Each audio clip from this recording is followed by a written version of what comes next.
All right, I think at this point, we can go ahead and get started. My name is Julian Thielman, and I am an Assistant Dean of Admission here at Reed College.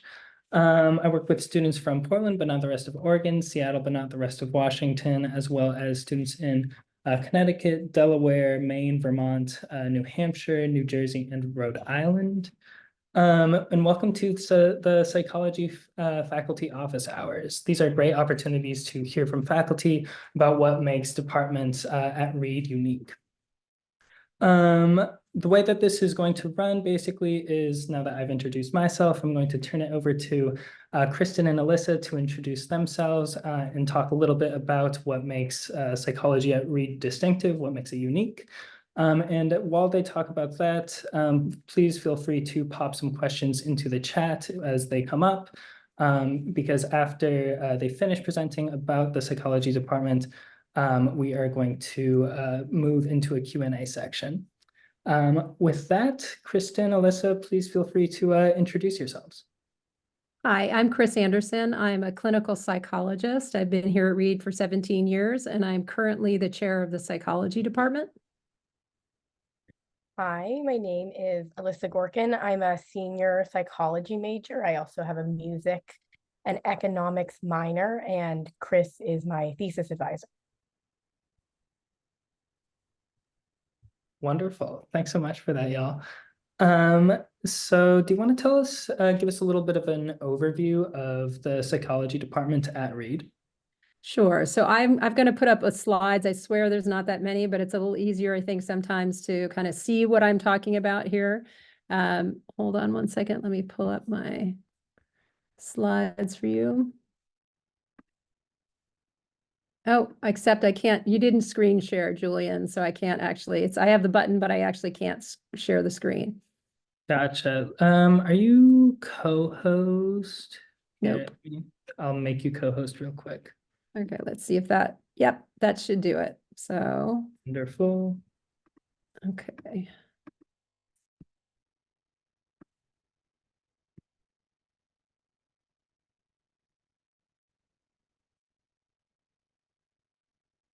There we go.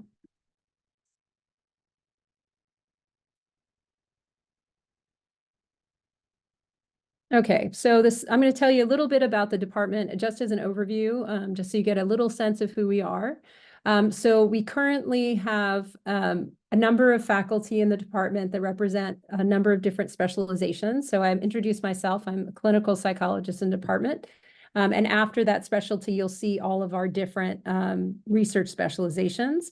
We have representatives in clinical, developmental, health psychology, cognitive science, comparative cognition, cognitive neuroscience, social psychology. We also have a behavioral neuroscientist, and we have a new tenure track faculty who's starting next fall.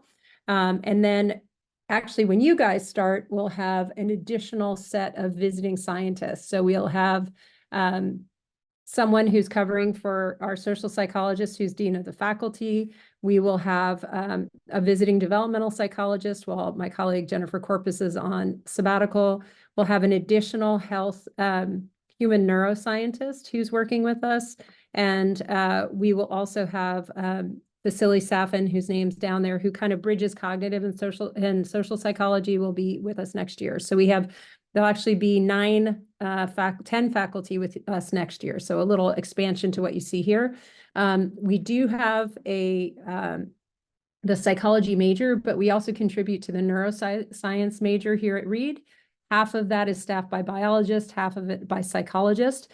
So my colleagues on here, Leah Harper contributes to the neuroscience program.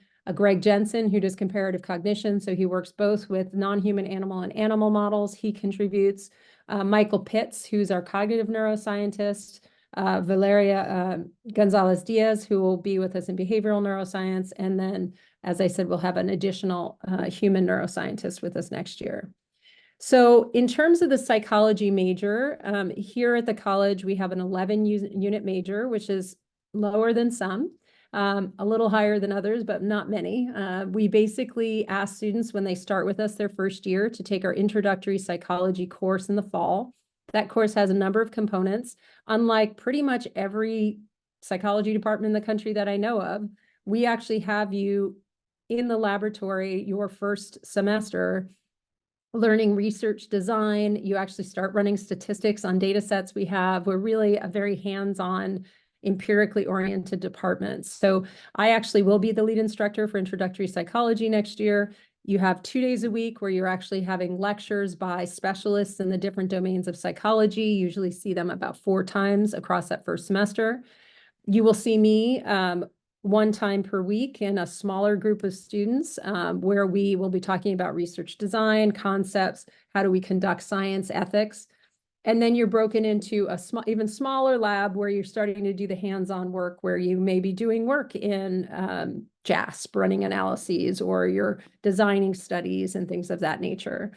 In the spring term, ideally, you take 4 of our quarter unit laboratories, which means you got to meet basically all the psychologists in the department in the fall. So in the spring, you get to take a course with them 1 day a week that meets for 7 weeks that really focuses on how to do research in their area. And you typically do 4 of those in a term. And the time account is about like for 1 course. Then after that, in your second year, people start working on what we call our core courses. So here you see 8 core courses. What we do is we actually require students to take 4 of them. So you can, across the sophomore, junior, and senior year, but typically your sophomore and junior year, you get a chance to take courses with the specialists in that area. So for example, I teach the psychopathology course. Alyssa was a student in that class, where basically we really do start talking about how do we diagnose mental disorders? What are the controversies around that? How do we conduct research in that area? And in these courses, you read a lot of primary sources, so original research articles that then you're deconstructing with your professors to understand how the area works. Most of these have a laboratory component. So if you're taking learning, for example, with Greg, where we're using non-human animal models, you will be doing kind of what we call our conference, where you're discussing various papers, but then you'll actually have a rat yourself that you will get to train to do various behavioral interventions. We also have in your sophomore year, we'd like you to take a course called Statistical Analysis in Psychology. I'm currently teaching it now, but my colleagues, Kevin and Greg, will be teaching that fall and spring term. So you get an opportunity to really learn how to design your own research study and how to conduct statistics. We have 2 elective courses, and that really can be across any time, across your time in the department. Coming up next year, we have electives in so many different areas. We have electives on science communication, on neuroscience and ethics, disinformation and propaganda. We have courses on, well, there's so many, I'm trying to think of all of them, altruism and self-interest. We have courses in human sexuality and neuromodulation, which is basically using technology to change the brain as an intervention. I could go on, but there's lots of those courses to pick from.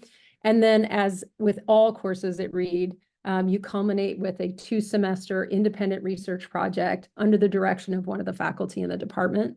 Like all departments at Reed, you'll take a qualifying exam your junior year to show that you have the competency to actually start this independent project. But that's something that we train you how to do across all of these different courses that you've taken with us.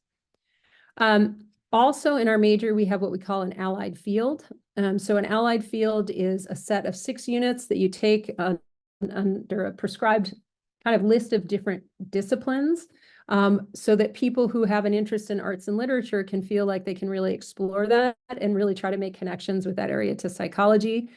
For those of you who are contemplating a neuroscience major, you can major in neuroscience, or you can be what we call a psych neuroscience major, which means that you automatically opt to take biological, physical, and computational sciences. So those can actually prep you if you want to do graduate work in neuroscience. You don't necessarily have to be a neuroscience major. You can do that through that track with us.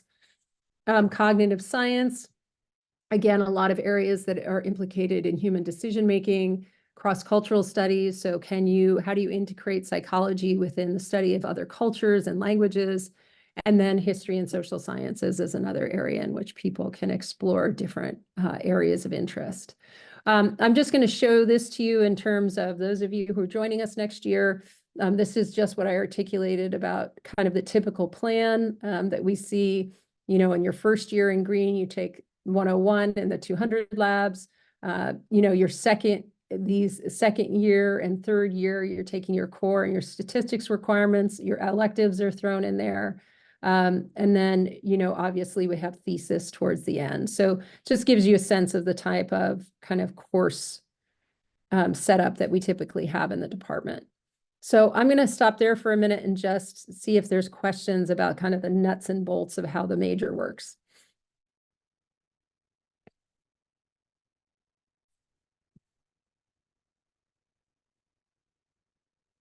Okay, I'm sorry. I'm looking at the kind of comments here. I don't know if Julian, you wanted to moderate those for me or? Yeah, I can do that. It looks like we have two questions from prospective students about credits transferring over. So looking at something like an AP psychology.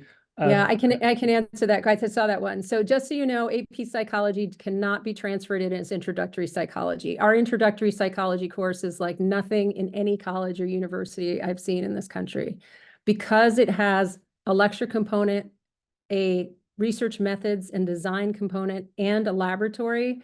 AP Psych doesn't cut it. I mean, that gives you some introduction to content area, but it's a completely different animal. If you are a transfer student, potentially coming from another institution where you've taken intro to psychology and a research methods course at the collegiate level, we would consider on a case-by-case basis taking that for intro, but we just won't take AP. So. Awesome. There's another question in the chat about if students want to also minor in studio art, is it possible to do that with both long studio classes and labs? And Alyssa, I'm wondering if you want to speak to that question, given your experience as a student at Reed. Yeah, so I have never taken art classes at Reed. They are notoriously difficult to get into for non-art majors. And I'm also not a super artistic person, but in terms of my minors, which have largely been like conference style classes, it's been pretty manageable. I would suggest sticking to one. Two was kind of something that I fell into by accident. And so I would really focus on making sure that your minor isn't something that you really care about. In terms of studio art, I have friends in the classes who love them and I think are in like bio classes, which have some of the longest labs on campus and have made it work. I think it's just about really planning out your schedule well with your advisor. Gotcha. Can you talk a little bit more about how you actually fell into your minors? Yeah. I started at Reed as an econ major. Once upon a time, I was really sure that was what I wanted to do, and I was wrong. And I got really lucky that I realized I was wrong pretty early, and hadn't gotten too far into my coursework. And like Kris mentioned, there are kind of differing requirements for psych. So I got really lucky that I wasn't too late. But at that point, I had already taken quite a few econ courses I transferred into the psych department my sophomore year. And my freshman year, I had taken 2 or 3 econ courses, and the requirement is 5. They have some like differentiations there, but generally you need 5 courses. And because of the allied field, I decided I would take 2 more to get the minor. I like econ. It was just not something I wanted to do forever. And so I got my minor in econ using the allied field. And then I decided to minor in music a little bit late, also my sophomore year, because I took a class with Morgan Luker, who was phenomenal, and it changed my life. And I was like, I want to keep doing this. I don't play an instrument. I don't read music. It's just music studies. And that's another 5-course one. And I got lucky with that too, just with how my requirements had worked out and the time that I had. So it was kind of by coincidence, but yes. Awesome. Let's talk a little bit more about thesis. So you're a senior, you're writing your thesis right now. There's a question in the chat about how many courses seniors who are writing their thesis generally take. I would pose that question, but I would also love for you to sort of introduce your thesis, tell us what it's about, and then also sort of talk about what advising looks like in that process. Yeah, so I am taking 2 classes with my thesis each semester, which is as low as you can go. And I am really glad that that worked in my schedule with my minors and my major change, because it's been great. I would highly advise planning to do that. My thesis is on social anxiety, reasons for drinking, and alcohol consumption in a gender diverse sample of emerging adults, which are 18 to 25-year-olds. And it's an extension of some summer research that Kris and I started last summer, changed some variables, collected more data. And the thesis process, I think, or advising, at least as a student, looks different depending on who your advisor is. Even within the department, I have friends who just have had very different thesis experiences than mine. But Well, that's because their thesis advisor doesn't tease them all the time like I tease you. Oh. That might be true, or at least a little bit part of it. What Kris is getting at is that I came into psychology knowing I wanted to go into clinical work. And because Kris is the only clinical psychologist, she sees a lot of me. And I refuse to leave her alone, is actually what it is. But I love you, Alyssa. Yes. I like weaseled my way in there and then refused to leave. And so that is, my thesis process has actually been really pleasant for the most part. And I've enjoyed getting to kind of culminate in some interesting ways. It was great to be able to connect the research I was doing over the summer to my thesis. I was really fortunate that that worked out through like the advising process and whatnot. I think I'm missing another question in there. Maybe. I think that that actually touched on all the questions I had. Maybe Kris, or actually for both of you, how did you start doing that original research over the summer? What did it look to like start that? What did it look like to collaborate together? Yeah, so maybe I can pull in a couple of these questions about research at Reed that have come up here. So basically, we are all active. We all have active research lives. So I have a grant from the National Institute of Health. So I have my own research funding that funds some students who work for me on my grant in the laboratory. I also have an alumni who's my laboratory manager. So that's ongoing. So students can, starting in my lab, I typically only take students after they've completed their first year. I think your first year should be a time to learn how to be a college student and what you're interested in. But often in the summer, students can either work on our grant-funded research, or they can apply for competitive summer funds. So in Alyssa's case, she wrote a grant to work on a project for me and was funded through the college. But in addition to what's funded by the college in this competitive process, we also have summer fellowships in our department. So we have the Esther Wender Fund that provides a stipend for students to work with faculty on research over the summer for 10 weeks. We also have the John L. Adams Specialty Fellowship for Addiction and Mental Health. We also have there's a new fellowship that's competitive in the college, but it falls right in psychology with the Albert Bandura Fellowship. So we have a number of different opportunities where students can propose a study. They're collaborative research projects. So the summer projects really are something that Alyssa and I kind of developed. I kind of brought some ideas to Alyssa. She found out what she was interested in. She did her own literature search and came up with an idea based on some preliminary work that I had. I will say that students start doing research right away in the laboratories. Someone asked, are these run by students? No. Reed is 100% faculty taught. We also do not use adjunct faculty. For those of you who know this idea of these kind of professors who just come in to teach one course or two courses and leave, that's not how we work. We hire full-time faculty for the year typically, or half-time faculty at least, mainly because of the thesis component. So our visiting faculty who are with us, our new visitors will be here 2 years. Not only do they teach a full load of courses, they also are supervising theses. And we have a lot of laboratory support in the building. We have a number of research laboratories. I came from a medical center at the University of California, San Diego. I worked both in the medical center and with the undergraduate program. And frankly, I think some of our laboratories are better equipped than some of the ones at UCSD. We're smaller, we're more intimate. We do a lot more hands-on training in research. So in terms of kind of working with Alyssa, and Alyssa can talk about her trajectory. I mean, a lot of times students take my classes, they enjoy the class they've had with me. It's a topic that's of interest.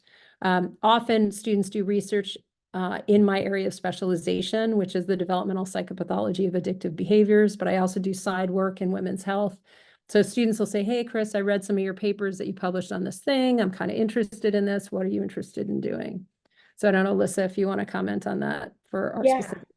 I started researching in the psychology department the summer between my sophomore year and junior year because I was a little bit late. And so I didn't work in the department the first summer. I started with Tim Hackenberg, who is he's retired. He's no longer in the department, working with pigeons who gambled. Because I wasn't quite ready to start working with Kris. I think you were on leave or sabbatical at the time. I was on sabbatical, yeah. And Tim was like, you have to do something first anyway, or like, you're not going to be ready. I think he really just wanted me in his lab. But either way, that was a really fun experience. And it yielded a lot of great stories because pigeons who gamble feel like a once in a lifetime opportunity. And I learned a lot there about data collection and entry and also pigeons. And then from there, I knew pretty quickly when I switched into psychology that I wanted to go into clinical work, which I actually see a few questions in the chat about grad school, and I can talk about that separately because that's on my radar. And so from there, I took Kris's core class, psychopathology, and then one of her electives my junior year.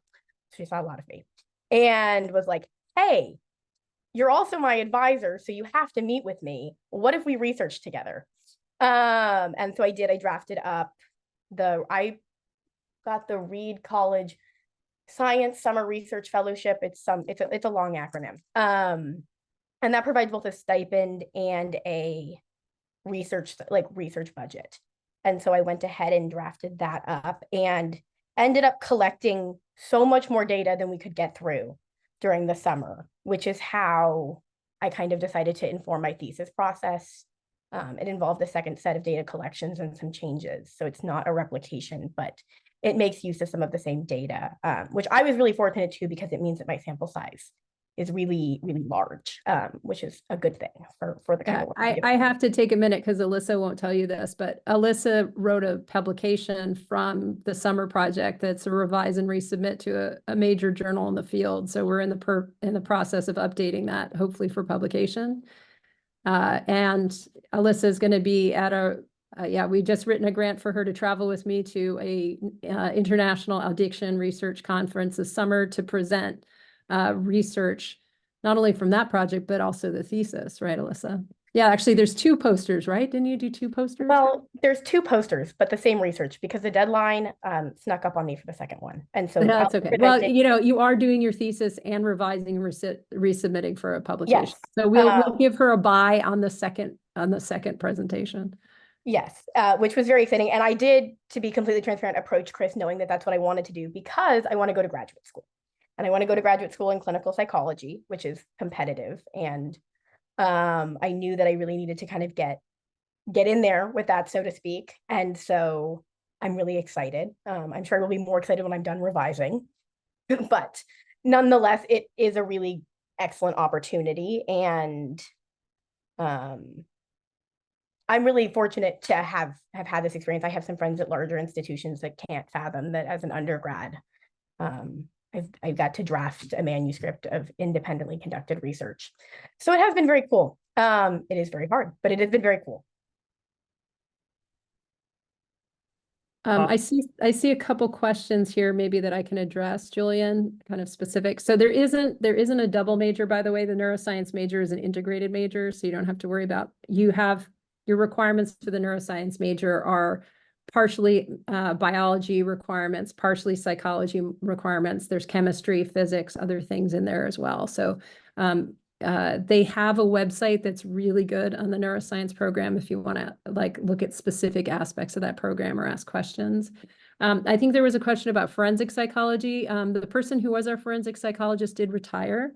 I think there are topics involved in cognitive science that can speak to interests that you might have in forensics, but we do not have a forensic specialist right now.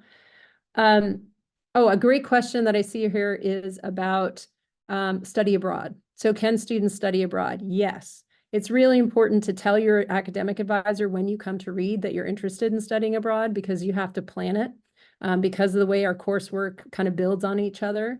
However, the nice thing is Alberto de Riamalo, who's our new, well, 2 years, relatively new international program director, has actually found some really wonderful programs that you can study psychology overseas. So for neuroscience interested students, the DIS program in Copenhagen allows you to continue your studies in neuroscience there. I was just at the University of Barcelona, 2 or 3 weeks ago, visiting students who are studying abroad at the University of Barcelona. We have the Barcelona University program that Reed runs on the ground, Barcelona. We also have a number of new programs in Mexico, Buenos Aires, and we have a new program in Sweden. And we have also psychology can be studied at American University in Paris. So those are all options for you. It's best for you to take 1 semester abroad, either second semester of your sophomore year or fall semester of your senior year. But I think second semester of your sophomore year is ideal. So just thought I'd get those in there with the questions that I see. I guess there's a bunch of questions too about career trajectories. So many of our students go on to graduate work. I think in the US, we're 4th in the nation for PhD candidates in psychology and math and natural sciences. So we're right at the top. I mean, we're up with, like Caltech and Harvey Mudd and those sort of schools. Partially, it's because of the way we structure our academic program. Are they all in psychology? I'd say a bunch are, but we also have a number of students who go on into other areas. So I have, a former student who is working in graduate work where he's working at computer brain interfaces. So he's actually an engineering and psychology trained person. Lots of students go from our department. I would say PhD programs in clinical and experimental psychology, law, medical school, a lot of different areas. If those of you who are interested in direct service, perhaps, and being a therapist, we often, if you don't go the PhD route, we also have many students who get masters in clinical social work degrees and other kind of applied degrees that can come out in the applied area. So those are the kind of things that if you decide to join us, you should talk to your academic advisor in psychology right away, because there's certain pathways and things that can make it easier for you. But for the most part, all the requirements that you would need for graduate work in neuroscience or psychology, you can get just by being a psychology major. So there's no special, you just, you talk to your advisor and there's certain courses that may be of better interest to do that. Those of you who may not be interested in going to graduate school, we have plenty of students who go on into industry. I have a lot of students who after graduation ended up in Silicon Valley. So a lot of people who work for Meta or what was Twitter, or a lot of kind of industry work, a lot of user interface type work based on their psychology background. So there's a lot of different things that you can do after being trained at Reed. So I guess there's also a question about how our classes are structured. So lecture is not that common. I mean, you have more lecture courses your first year because you tend to be in your big courses for graduation requirements like bio or chem or intro psych. Intro psych has 2 days a week of lecture, but everything else is what we would call a laboratory or seminar. Most of our courses are seminar. Or some sort of mix. Alyssa knows from being in my classes, I usually talk at you for a little bit, then we have some discussion, then you do work in small groups, then you show your work output. So it's not like being at a large institution where you spend most of your classes sort of passively listening to a professor. Even in our classes where we lecture, we expect people to answer questions and talk at us and engage. So Alyssa, do you see any other questions here that would be good for you to comment on? I can talk a little bit about like class structure. Yeah. So within the psych department, I think actually Kris's class have the most lectures in them. And I think that's by nature of the content. So the core classes, for reference, the core classes I took were health psychology, psychopathology, developmental psychology, and I'm taking learning this semester with Greg. So like Kris mentioned, I have a rat. His name is Carl. He does not press the left lever, which might mean something to some of you. It means that we had to completely redesign our experimental protocol because he won't do it. And we didn't have time to keep doing auto shaping, but Yeah, but defiant non-compliant organisms are my specialty. So yes, so it maybe you actually should pull isn't me in. non-compliance. He just has like no topography for it. He's great on the right and just doesn't know the left one is there. It's yes, and so those are the classes I've been in, and all of them have had a small lecture component depending upon what the lab looks like. But a lot of it is really an expectation that you're engaging with the readings in a way that's either small group led or kind of moderated by the professor. That's how Greg leads most of his conferences for the core class I'm in currently. And then different lab components. I know, like, pretty notoriously, Jennifer's developmental class has a field placement for research. I didn't have it happen quite that way because I am a COVID product readie. And so ours was a little bit different because we couldn't go into the like certain schools or things like that. But in terms of, I can also speak to some other departments. Generally speaking, it's not what you're going to see at a state school where there's 300 people sitting in a lecture hall and you can kind of invariably decide whether or not you're going to participate. And you really do get out what you put in of your conferences is what I've learned in my time here. Yeah. Thinking about a little bit more about courses really quick. There was a question earlier about whether labs are tough to get into. So could y'all talk a bit about course selection and how advising factors into that? Sure. So I think there's two different levels to that. So one is, how do I register? So basically, we don't have an academic advising staff. You will be assigned to a faculty member coming in to read. Some of you would be assigned to a psychologist. Some other departments, we have way more psychology students than we have psychology faculty. So we've worked very closely with our colleagues in other departments to train them to advise psych students if you just don't happen to get a psychologist. But basically, the way read registration is that you get what we call DIBS day. So you get one day before registration, or one morning before registration fully opens. So if you have a favorite class that you want to get into each semester, you kind of put that at the top of your list. And then everybody does that. And then it's kind of a free for all where you're just registering for all the other courses you're interested in. I will say strategically, psychology is it's one of the top majors on campus and very competitive. So if you come to read and you want to study psychology, my advice to you is to tell them when you come that you want to be a psychology major. It doesn't commit you to being a psychology major because you declare your major your end of your sophomore year. But what it does is in the computer, it says, you're listed as either a psychology student or a neuroscience student. And it means you get first dibs on any openings in our classes. So the why I say that is that because we're popular, we try to make sure that our potential majors can get into classes fairly easily. So that would be like my backdoor advice to you when you attend. But it's not like it's hard to get into classes. It's just that, there are certain things that everybody needs to take at certain times and only a certain amount of slots because we try to keep the courses small, like we keep the classes small. And so, we have to work in those parameters. If you're interested, and so you work with your academic advisor to develop what your schedule is going to be, to help you chart your course through your major, to help you explore different things on campus. Your academic advisor is also your first point of contact if you need help. Something goes wrong at home, or you have an issue on campus that may not be academic, you come to us first, and then we help get you to the people who can support or help you. So it's a very high touch kind of relationship with your academic advisors. We also, in terms of working in laboratories, though, that can be fairly competitive just because a lot of students want to work with us. So you kind of make sure you're strategic, that, you do well in people's classes, you engage with your faculty member in student hours, you make a relationship with them.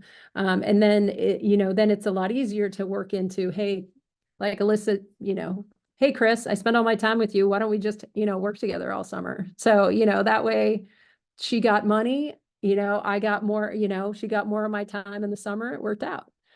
So I hope that kind of answers that aspect. Let's see. Someone did ask, is there a psychology minor? There is not a psychology minor. You can major in psychology and minor in all sorts of things. I will tell you, I don't know all of minors are pretty new at Reed, so they keep being added every day. So I encourage you to, I see someone mentioned sociology, go to their website. It'll tell you what the requirements are. They're usually between 5 or 6 courses, some introductory level, some advanced level. So you can take a look at that. So a question here about grading, because I think that's an important thing. So do we give grades at Reed? Yes. Do we tell them what they are, unless you're doing badly? No. Partially, the theory here is that we want you to be intrinsically motivated to do the work. You should be doing it for the joy of learning. You should do it because you have certain goals that you want to fulfill. And so it shouldn't all be about whether I have a 3.8 or I have a 4.0 or I have a 3.2. That's not the point. That's not why we're here. When I was at UCSD, I had students who would come up to me and be like, I have to get a blah, blah, blah grade to do X, Y, and Z. I don't think I've ever had that conversation at Reed, because we're really more about the process and what you're doing versus what's the grade. And I know that's going to be super weird for most of you. Most of you have come from very competitive programs. You've been kind of told you excel academically your whole life. And you're going to come here and all of a sudden we're not going to let you have that conversation anymore. And that can be tough. Some people, it's really hard for them. Other people feel like they've just walked into heaven because they don't have to be on that point. That said, we certainly let you know through our narrative feedback, through notes we give you on papers, to the 4 and 8 week comments you read, that you receive about your performance, about how you're doing. So you shouldn't be walking around totally clueless about whether you're meeting expectations or not. But we just don't sit around and focus on the numbers. Now, some students know that they have certain goals that they want, and so that they are more likely to ask their academic advisor for their grades, and you can certainly do that. They're just not given to you, so you have to ask either the registrar or your academic advisor for your grades. And so it's, and usually that will start with, hi, I'm happy to give you your grades, but let's have a conversation by why do you want to know that? What is it going to do to you? Why is that important to you? But I don't think I've ever said no to a student. It's their grades. I'm happy to share them, but I don't know. Sometimes they come with a lecture about why one shouldn't be focused so much on grades, quite honestly. Does that answer our questions here about feedback and grading? So research and experimentation in the lab in psychology, we only have rats. We don't have the pigeons moved off to better climes. So now we only have rats. The zebrafish and other invertebrates are in the biology department. So psychology, we just have our rat mammal friends.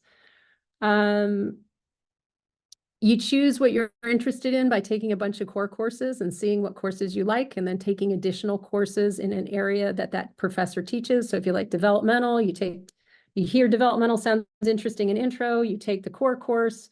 Jennifer offers multiple additional specialty courses in the area. You can go ahead and take courses with her. So you really have a lot of freedom. I mean, as much as we have requirements, we usually have multiple ways that you can fulfill them, so students can kind of follow the pathway of what's most interesting to them. Kris, you touched on competition and academic competition a little bit. Sure. There's a question in the chat about in what ways, if at all, does that competitive aspect of academics bleed into social life, and whether there's much social competition. I think this might be a question better suited to Alyssa. If you want to talk a bit. Because I don't, I will say, from a faculty person's perspective, I don't think Reed is about interpersonal academic competition. To me, it's more about like self-generated competition. If anything, I would say what I observe in students, and then I'll let Alyssa say, is kind of the Olympic Games of who's working harder. I do feel like students sit in a conversation, I'll be like, well, I spent this weekend, man, I had this big paper I had to write for this class, so I spent like 3 hours in the library.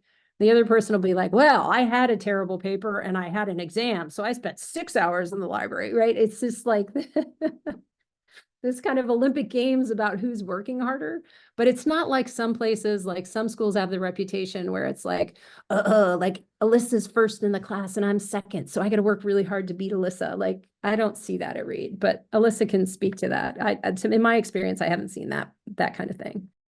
I think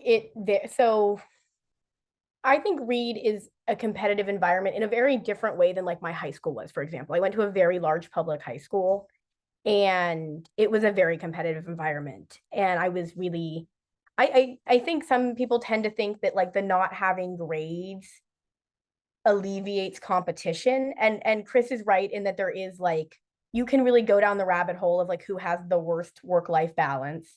It's not a game you should play. Like I promise your friends, and like I will fully admit I fall victim to it. Like Kris read off part of my resume to you. I am often on the short end of the work-life balance stick. And it's not worth doing. I think in terms of the psychology department specifically, where most of that competition comes from is not explicit. Like no one is going to get in your face about that or anything like that. And everyone, I think, there are limited resources, as is true at any university. And research is the biggest one where I think that really comes up, is like who is doing what kind of research with which prof. And even so, it's not an unmanageable amount of competition, in my opinion. And I think generally, once you get to know people in the department better, a lot of it becomes more supportive. I think a lot of it is also about making the most of the connections you have. Like there are people who will feel really jealous about not having research opportunities, but to Kris's point, have not tried to engage with their faculty. And so they're like, oh, this person knows something I don't, and they're this great student. And like in my case, like I'm proud of my academic merits, but I also just made a point to like meet with Kris a lot and like early and be persistent. And so it's definitely present. I think in some of the arts and the humanities that kind of goes away. The econ department is very competitive, like just kind of on the nose. It's a quantitative science with people who want to get into really competitive jobs. There are only so many analyst internships every year, and so that kind of breeds it. But in terms of Reed's academic environment, it's definitely not as intense as it could be, but yeah. Yeah, and I will have to say, and I think Alyssa can back me up on this. More often than not, I have a lab meeting with my thesis students each week, and then I meet with them individually, right? More often than not, I'm actually talking to them about working less and getting more work-life balance and being more effective. Is that true, Alyssa? Am I lying? No. I get that talk a lot.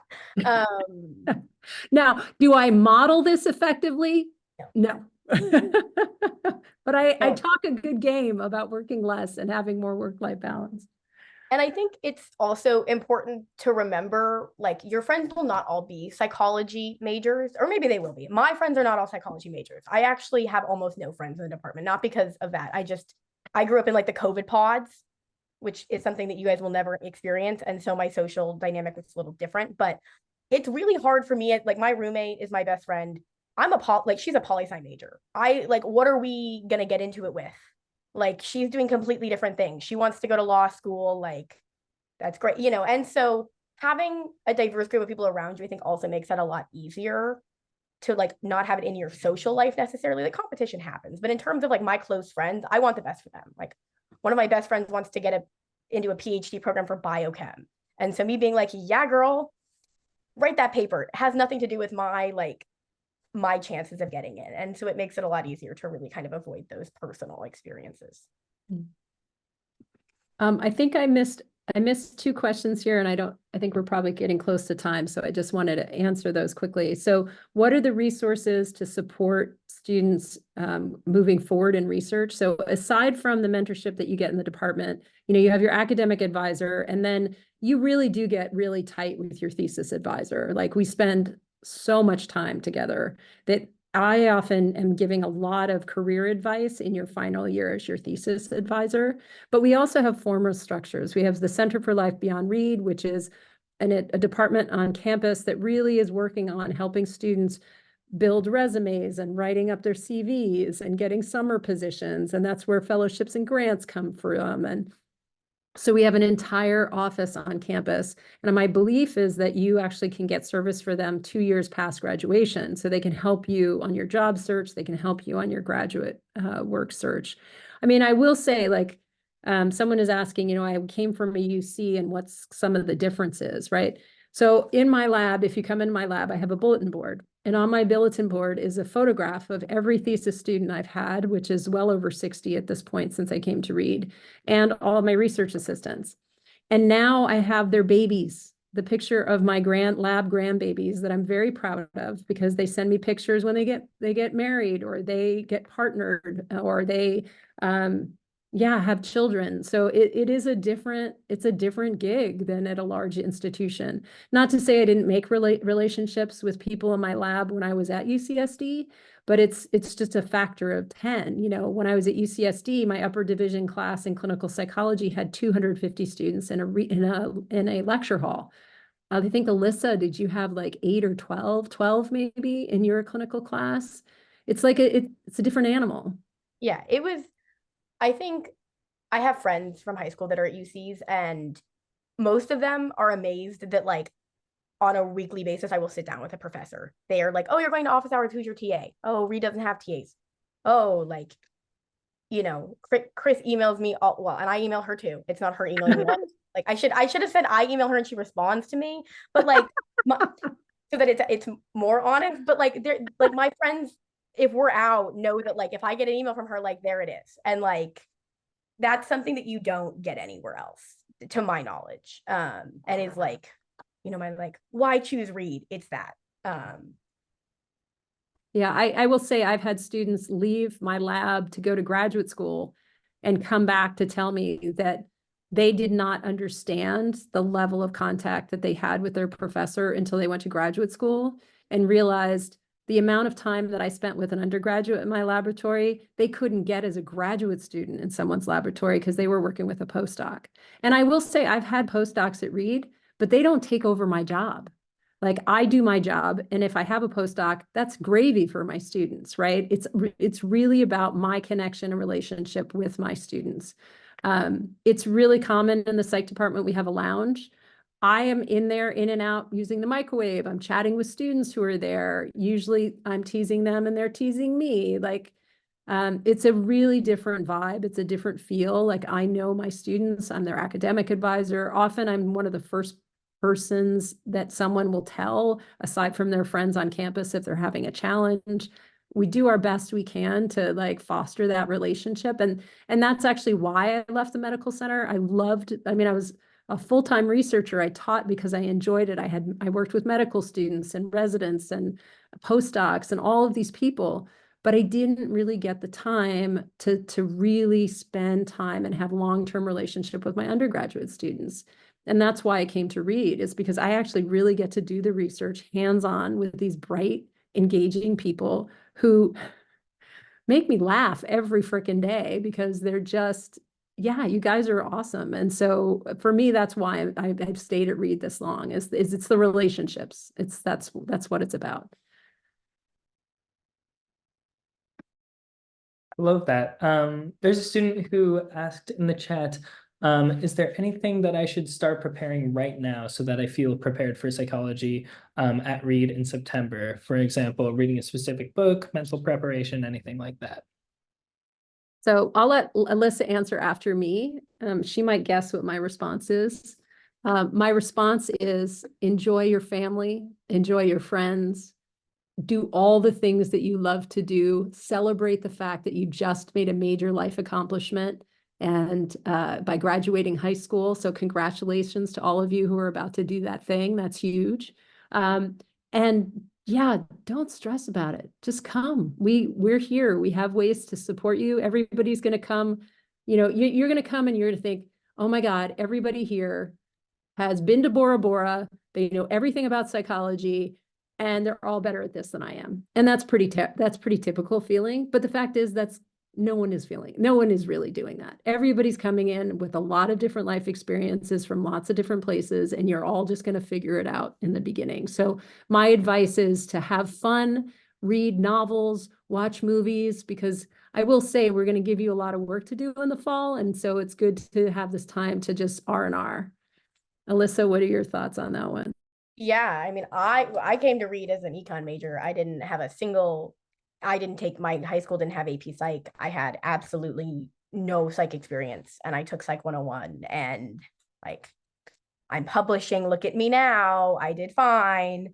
You really don't though. And like genuinely, the workload at Reed, especially freshman year, if you're just getting used to it and like coming off of like senioritis, can be an adjustment. And so really being ready for that and like fully committing to resting and being ready. Yeah, I would agree with Kris on that one. But you will be fine if you have no knowledge of psychology coming into it. So just to sort of piggyback off of that really quick, because I want to get to this question. Do you work with any transfer students, and would your answer to that question be a little bit different for them? Transfer students into psychology or neuroscience, yes, in that they have a lot shorter time to get to qualifying exam in your thesis. Everything we do scaffolds you to those big watershed moments your junior and senior year. So, I mean, if someone is saying, well, maybe I'll go somewhere else and then transfer to Reed, if you have the option to come to Reed right now, I'd say just come to Reed right now.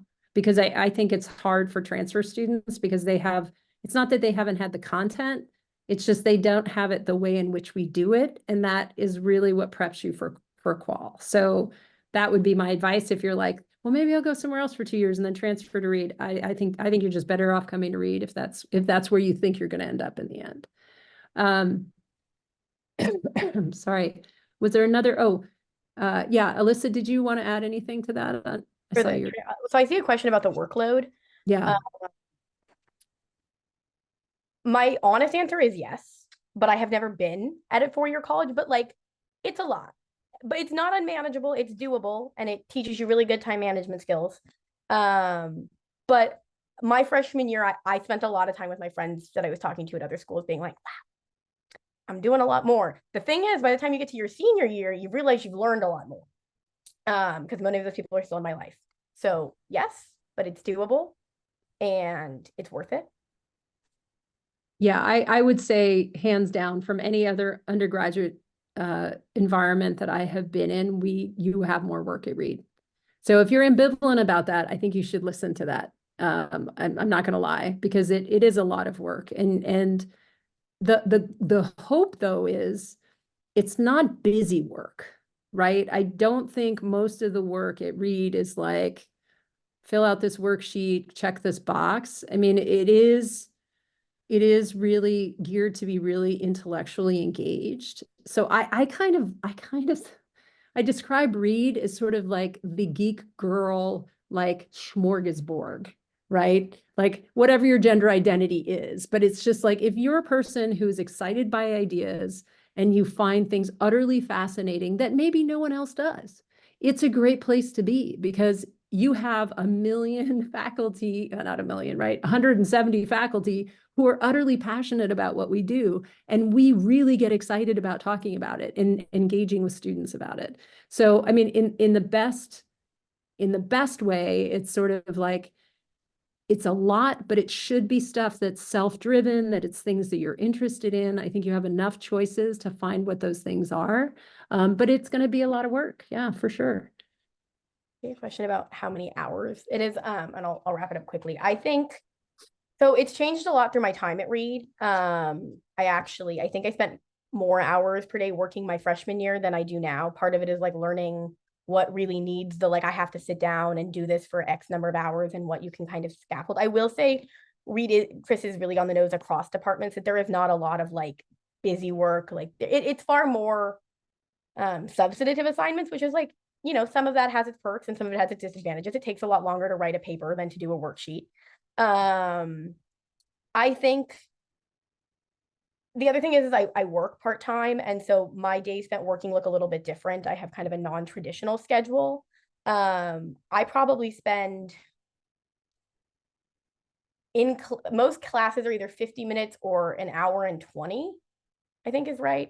And then in addition to that, I would say for each class you're taking, there's probably like maybe barring midterms, like 8 to 10 hours of work a week, including reading. It varies, right? Like writing a paper takes a different amount of time than reading, you know, an article, or the humanities can be really reading heavy.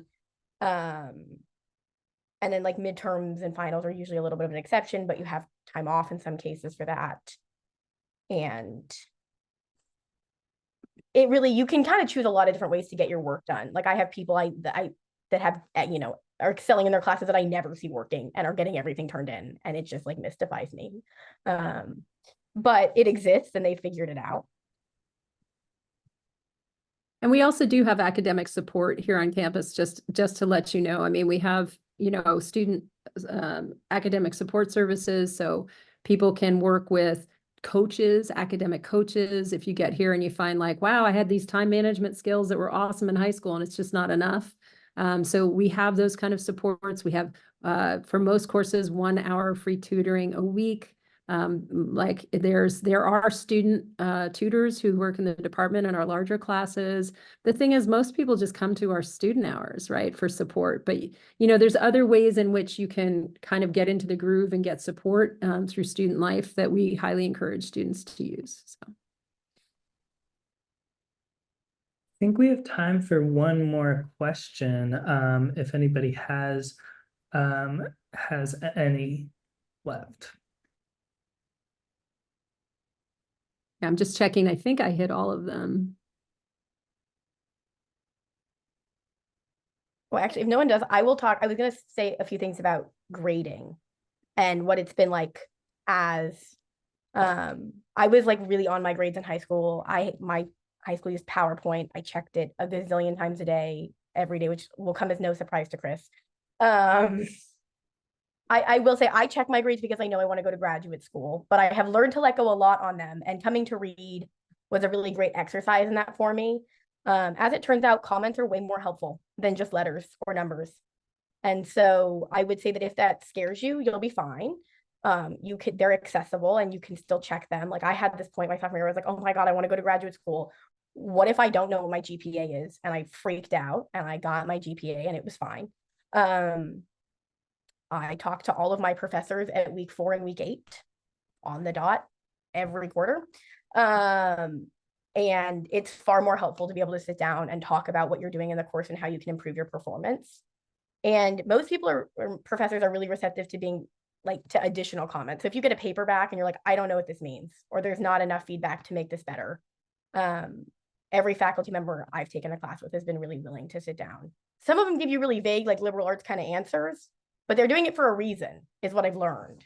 I'm probably not time to find out about the vague liberal arts type answer. It's not, I know you have to know who I'm talking about after last time. It's good for you. It's like broccoli. I don't know how good that was for me. Sometimes a lot of it has been. But yes. With that, I think we're gonna we might call that time right there.